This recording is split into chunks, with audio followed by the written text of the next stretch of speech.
خب یاسمان بانو، چون شما امروز برنامه ما ایدانه است، البته بخشیده به روزی مادران، شما نیز در اینجا تشریف آوردید. از همت بلندی مادر چیزی میگفتید؟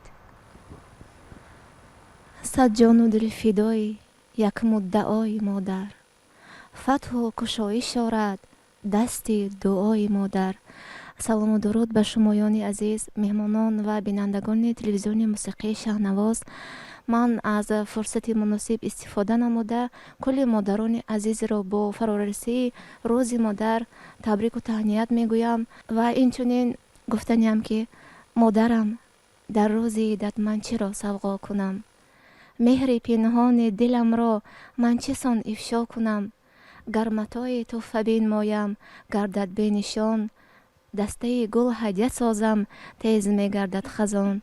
پس چرا در روز عیدت تحفه بنمایم که آن ماند از من بهر تو چون یادگار جاویدان. مادرم من تحفه بر تو میکنم این شعر خود تا که باشد جاویدان و جاویدان گردد سرود. اینک تحفه ما شعر نیست لیکن آهنگ زیبای دلنشینی بهاری است. سلامت باشید. میتونید که همین آهنگی که آماده کرده اید تحفه مادر خویش و تمام مادران روی دنیا گردانید. مرحمت.